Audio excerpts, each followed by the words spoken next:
Sans le moindre grincement, les lourds battants s'écartèrent. Clara fit un pas, et sa robe blanche effleura le marbre, un froissement aussi léger qu'un souffle. Autour d'elle, le silence, troublé seulement par l'écho lointain de son propre cœur. Des gardes l'observaient depuis l'ombre, mais son regard ne scia pas. Devant elle, derrière des portes au cadre doré, attendait l'homme à qui son père l'avait vendu. Un étranger, un cher. Mais Clara n'était pas venue pour capituler. Clara Fournier n'avait jamais cru aux contes de fées.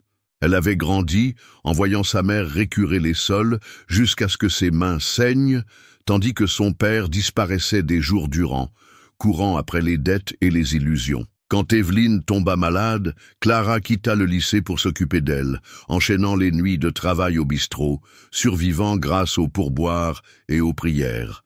Mais les prières ne payaient pas les factures d'hôpital. Et quand son père revint, ce ne fut pas avec de l'aide, ce fut avec un marché. Un contrat, dit-il en posant une enveloppe épaisse sur la table. Il est puissant, respecté, il s'occupera de tout. Il ? Demanda Clara, la voix blanche. Le Tcher Karim Al-Rami. Clara voulut hurler, s'enfuir. Mais Evelyne, frêle et s'éteignant, lui prit la main et murmura « Parfois, on survit en abandonnant ce qu'on aime le plus. » Alors, Clara y alla. Ceci est l'histoire de la façon dont elle fut promise comme un bien et devint la seule femme qui ait jamais poussé un roi à briser ses propres règles. Mais elle n'avait aucune idée de ce qui l'attendait derrière ses portes dorées. Clara Fournier connaissait chaque fissure des trottoirs de Pont-Gris. C'est dans cette petite ville délavée par le soleil qu'elle avait appris à étirer chaque euro, à feindre un sourire et à mentir à sa mère sur le véritable contenu du frigo. Elle avait 17 ans quand le diagnostic d'Evelyne tomba, stade 3, et les factures commencèrent à s'empiler comme les briques d'un mur sans porte. Elle fit des doubles services, sauta des repas, refusa de pleurer. Clara ne croyait pas à la rupture, elle croyait à l'endurance.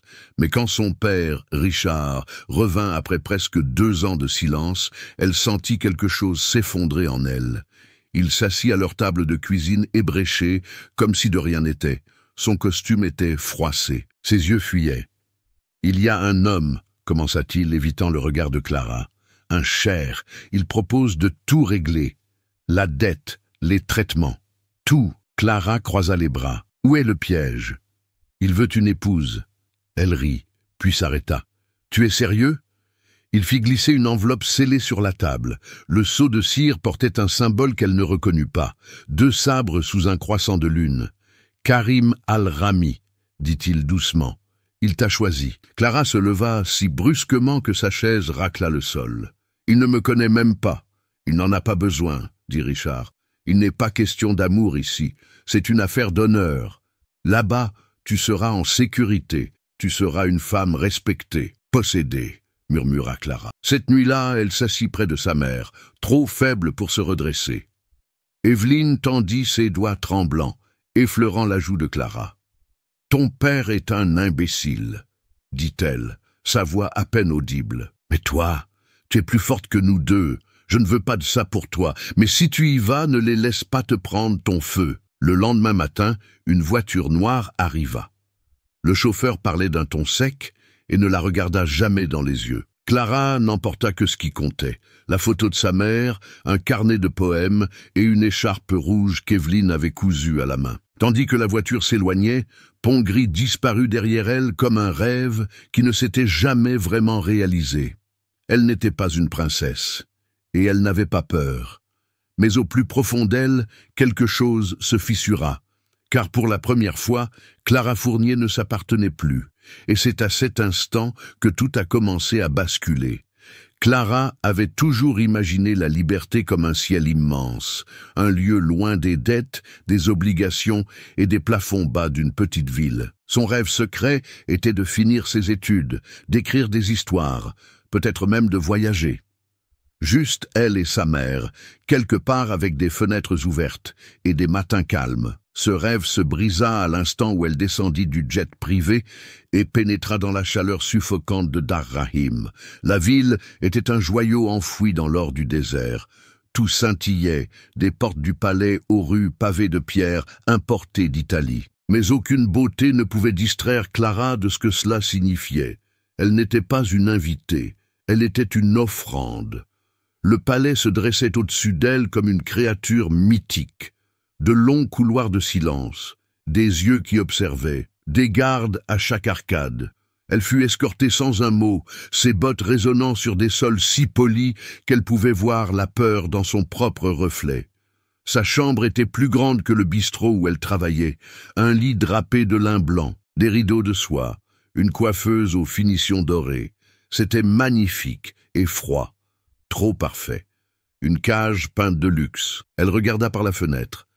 Il n'y avait pas de grise en vue, pas de route visible, juste du sable s'étendant à l'infini jusqu'à l'horizon.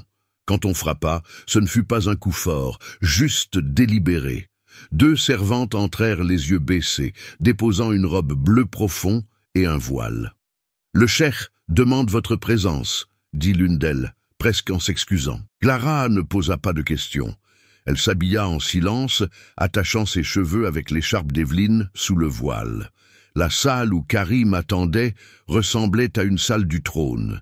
Des plafonds voûtés, des sols en mosaïque, un long tapis menant à un homme vêtu de noir et d'or.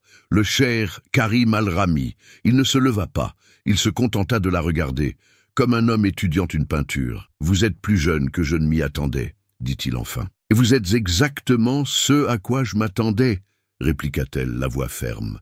Il haussa un sourcil légèrement amusé.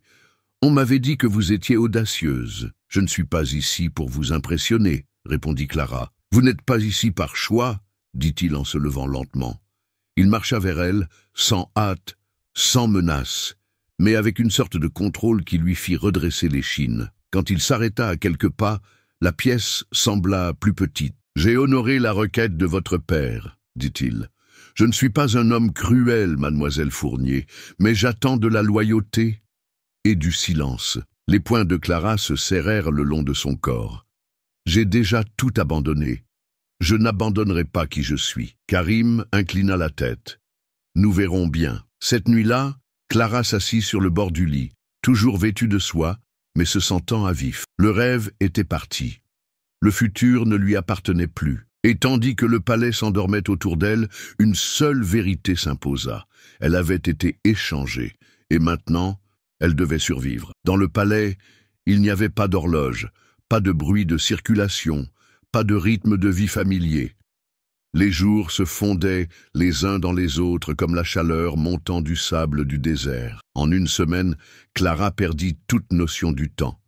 Elle n'était pas maltraitée, pas de chaînes, pas de cris, pas de cruauté visible, mais le silence. Le silence pouvait blesser plus profondément que des coups.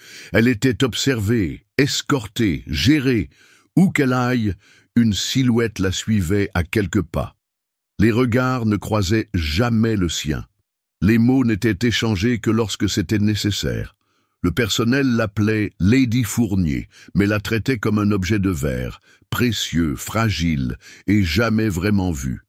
Elle essaya d'écrire dans son carnet, mais les mots ne venaient pas. Les histoires qu'elle imaginait autrefois s'évaporaient sous le poids de cette étrange cage dorée. Et Karim, il était partout et nulle part. Parfois, elle l'apercevait de l'autre côté de la cour, donnant des instructions aux gardes, parlant avec des officiels dans un arabe feutré. D'autres fois, elle le croisait dans le couloir. Il hochait poliment la tête, froid et illisible, comme s'ils étaient de lointaines connaissances, au lieu de 2 personnes liées par un contrat qu'aucun des 2 n'avait choisi. Une fois, il l'invita à dîner. La pièce était éclairée à la bougie, la nourriture exquise, mais pas un seul mot personnel ne fut prononcé. C'était comme être assise en face d'une statue sculptée dans le velours et l'acier. Elle retourna dans sa chambre cette nuit-là et pleura pour la première fois. Pas bruyamment, pas de manière dramatique, juste des larmes silencieuses sur des oreillers brodés. Le chagrin pour le déclin de sa mère, la rage envers la lâcheté de son père, mais surtout le chagrin pour elle-même, pour la fille qu'elle avait été, pour la femme qu'elle ne savait pas comment devenir. La 9e nuit, elle tenta de partir. Vêtue de la robe d'une servante et d'un voile pour cacher son visage, Clara se faufila par l'aile est, mémorisant les rotations des gardes comme des pièces sur un échiquier. Elle atteignit les portes extérieures, fermées, mais pas encore verrouillées, et posa la main sur le loquet. « Ne faites pas ça !» dit une voix derrière elle. Elle se retourna. C'était Karim. Pas de garde, pas de cri, juste lui, debout dans l'ombre, la voix basse et lasse. « Vous pensez que je vous forcerai à rester ?» demanda-t-il. La voix de Clara se brisa. « Vous l'avez déjà fait. » Il s'approcha d'un pas. « Vous pensez que je voulais cet arrangement ?» Elle resta ferme. Alors pourquoi l'avoir accepté? Un temps de silence. Il détourna le regard. Parce que parfois, on s'enterre sous le devoir pour ne rien ressentir du tout. Elle cligna des yeux. Quelque chose changea dans son ton, quelque chose de blessé. Il s'écarta, désignant les portes. « Allez-y. Si vous voulez vraiment partir, je ne vous arrêterai pas. » Clara hésita. Son cœur hurlait de courir, mais ses jambes ne bougeaient pas. Il la regardait, silencieux, n'attendant rien. Elle se détourna de la porte et rentra à l'intérieur. Cette nuit-là, elle ne dormit pas. Elle s'assit sur le rebord de la fenêtre, l'écharpe d'Evelyne dans ses mains, fixant les tempêtes de sable qui déferlaient sur les dunes. Le désert ressemblait à une mer en révolte, féroce et impitoyable. Elle murmura dans le noir, « Je ne sais plus qui je suis. » Et quelque part, au loin, dans le silence, il lui sembla que le monde répondait, lui non plus. « Avez-vous déjà eu l'impression que votre voix ne comptait pas? Que vous étiez présent, mais invisible? Partagez votre histoire dans les commentaires. Parfois, le simple fait d'être entendu peut être le début de la guérison. Pour vous, et pour quelqu'un d'autre qui se brise aussi en silence. La tempête arriva sans prévenir. En fin d'après-midi, le ciel avait pris une teinte jaune maladive. Les serviteurs se précipitèrent pour fermer les volets, alors que le vent commençait à hurler comme un animal blessé. Le sable martelait les vitres comme des poings furieux. Le palais devint une forteresse contre la nature, mais à l'intérieur, Clara ne pouvait plus respirer. Les tempêtes l'avaient toujours déstabilisée. Enfin, elle se cachait dans le placard pendant que sa mère fredonnait des berceuses juste de l'autre côté de la porte. Mais maintenant, Evelyne était à des milliers de kilomètres, et Clara n'avait nulle part où se cacher. Elle fit les 100 pas dans la pièce comme un animal en cage, jusqu'à ce que finalement, pieds nus et à bout de souffle, elle sorte dans le couloir. Elle ne savait pas où elle allait, seulement qu'elle ne pouvait pas rester immobile. Son cœur battait plus fort que la tempête dehors.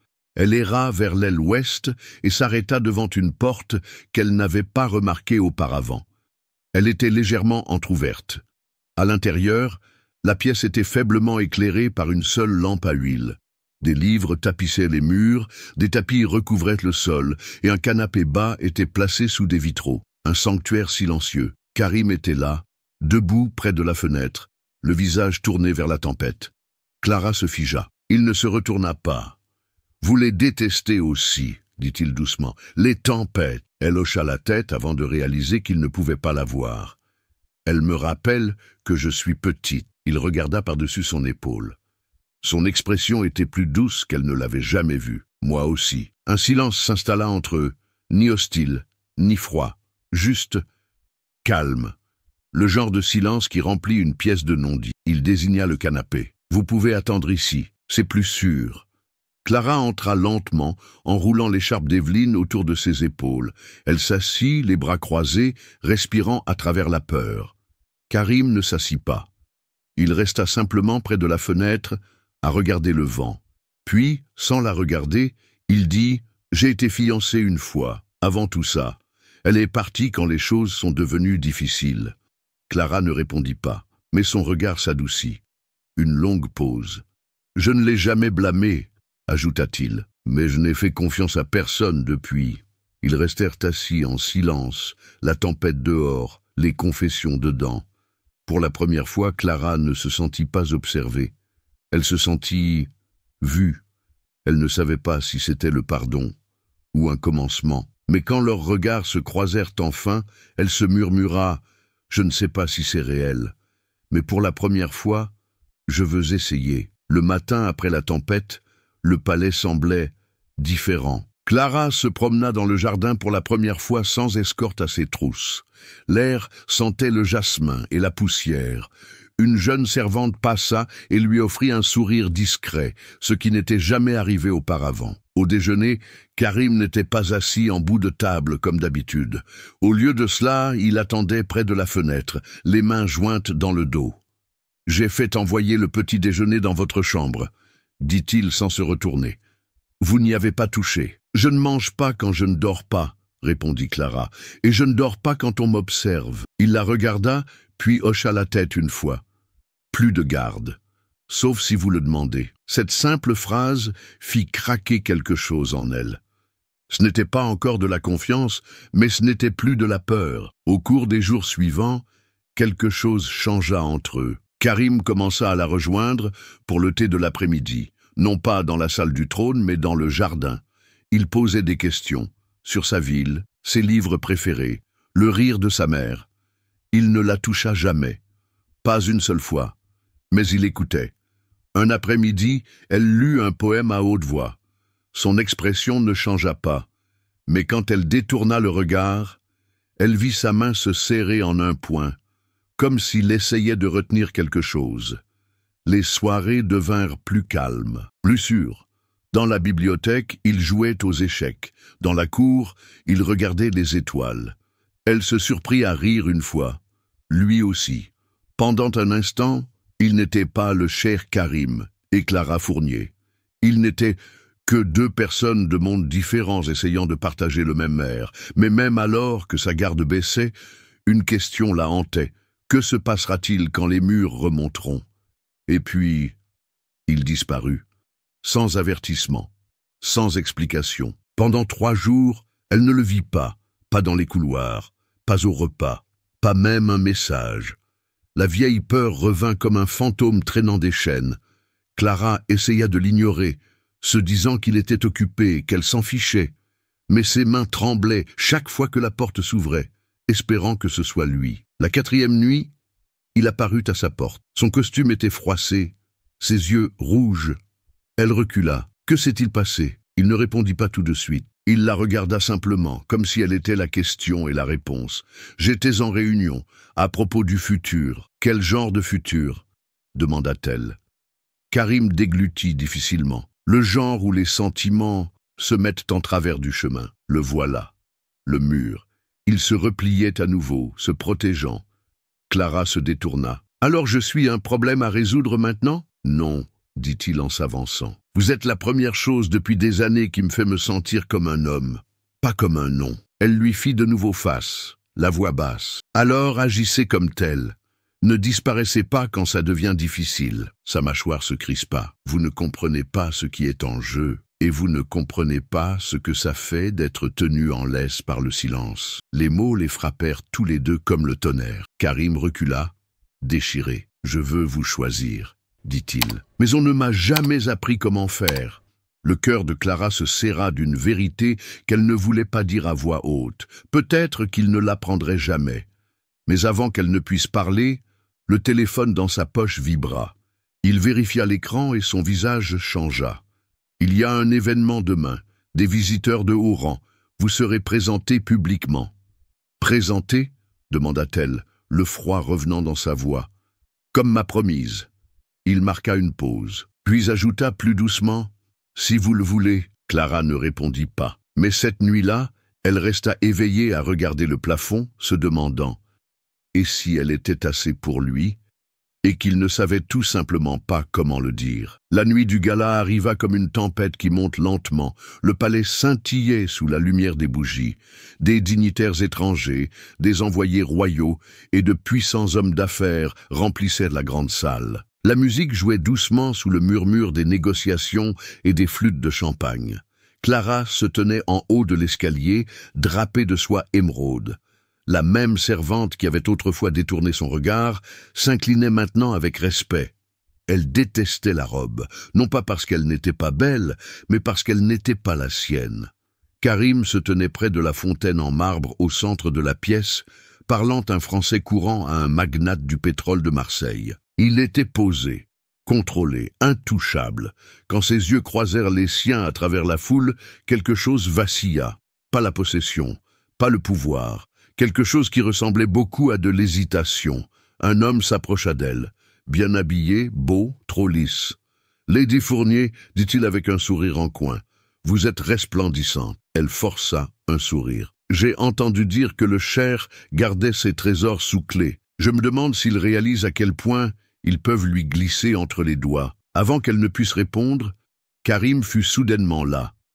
Sa main se referma sur la sienne, pas brutalement, mais fermement, et sans un mot, il l'entraîna loin de la foule, en haut des escaliers, dépassant les musiciens, à travers le couloir latéral et sur un balcon surplombant le désert. Clara retira sa main brusquement. « Vous n'aviez pas le droit. » Il se tourna vers elle, frustré. « Il vous manquait de respect ?»« Non, » rétorqua-t-elle. « Vous m'exhibiez, puis vous agissiez comme si je vous appartenais dès que quelqu'un d'autre regardait. » Karim s'approcha.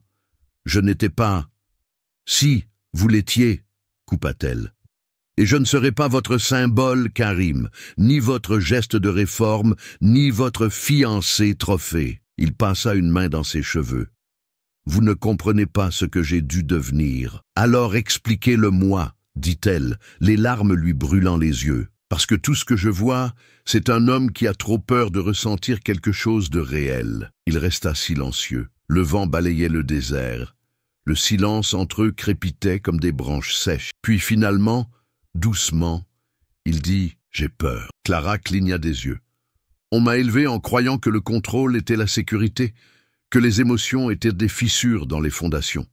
Mais avec vous, » il la regarda, les yeux à vif. « Vous me donnez envie de perdre le contrôle. » Son souffle se coupa. « Je vous ai repoussé parce que je ne pensais pas mériter ce que je ressentais. J'ai disparu parce que j'étais terrifié que vous voyiez le garçon sous tout ce pouvoir et que vous partiez comme tout le monde. » Elle s'approcha. « Je l'ai vu, je suis resté. » La voix de Karim se brisa. « Je vous veux ici. Pas comme une propriété, pas pour des traités de paix, mais parce que quand je vous regarde, je vois la vie que je n'ai jamais cru pouvoir avoir. » Il tendit la main vers elle, lent et incertain. Clara ne bougea pas. « Cette fois, dit-il, je reste. » Leurs lèvres se rencontrèrent, sans feu, sans précipitation, juste deux personnes défaisant tout ce qu'on leur avait appris à réprimer. Pas de trône, pas de contrat, seulement le choix. Et cette fois, ils choisirent tous les deux. Des semaines passèrent. Le palais ne ressemblait plus à un mausolée d'or. Les fenêtres restaient ouvertes. Des rires résonnaient dans les couloirs. Et Karim changea, pas d'un seul coup. Mais dans sa façon d'écouter maintenant, pas seulement Clara, mais ses conseillers, les jardiniers, les enfants qui visitaient la clinique du palais qu'elle avait aidé à rouvrir. Il ne marchait plus devant tout le monde. Il marchait à leur côté. Il annula des accords commerciaux qui avaient autrefois réduit des villages entiers au silence, ouvrit de nouvelles bourses pour les filles des provinces rurales, abrogea des codes vestimentaires qui avaient maintenu les femmes cachées. De petits changements, disaient certains, mais pour Clara c'étaient des changements tectoniques. Elle n'avait jamais demandé le pouvoir, mais en l'aimant, Karim avait trouvé quelque chose de plus fort que l'héritage, un but. Un après-midi, elle se promenait sur le marché de Dar Rahim, sans garde, son écharpe rouge nouée lâchement autour de ses cheveux. Une femme lui toucha doucement le bras. « Êtes-vous celle qui l'a changé ?» Clara sourit. « Non, il a choisi de changer. Je suis juste resté assez longtemps pour le voir. » Plus tard dans la soirée, Karim la rejoignit sur le balcon, pieds nus, 2 tasses de thé à la menthe à la main. « Vous me faites toujours peur, » admit-il en s'asseyant à côté d'elle. « Bien, » dit-elle en se penchant contre lui, « ça vous garde humain. » Les étoiles s'étendaient au-dessus des dunes. Pas de trône, pas de bruit, juste 2 cœurs qui avaient appris, à travers le feu et le silence, que l'amour ne sauve pas, il révèle. Karim avait cru autrefois que le pouvoir se mesurait à l'obéissance. Maintenant, il comprenait. Le vrai pouvoir réside dans l'abandon, dans la confiance, dans la croissance, dans le choix de l'amour même quand il vous terrifie. Surtout à ce moment-là. Peut-être êtes-vous passé par là aussi. Peut-être avez-vous aimé quelqu'un qui ne savait pas comment aimer en retour. Ou peut-être avez-vous été celui qui avait peur de ressentir, de faire confiance, de laisser quelqu'un vous voir, vraiment. Si cette histoire a touché quelque chose en vous, partagez-le dans les commentaires. Parfois, vos mots peuvent être exactement ce que quelqu'un d'autre a besoin d'entendre. Et si vous croyez que l'amour, le vrai amour, n'est pas toujours facile, mais qu'il en vaut toujours le risque, alors laissez un like et n'oubliez pas de vous abonner, car ici, nous croyons aux secondes chances, nous croyons aux histoires qui guérissent, et nous croyons que même les cœurs les plus durs peuvent apprendre à s'ouvrir si quelqu'un est assez courageux pour rester. D'autres histoires comme celle-ci arrivent, et qui sait, peut-être que la prochaine ressemblera un peu à la vôtre.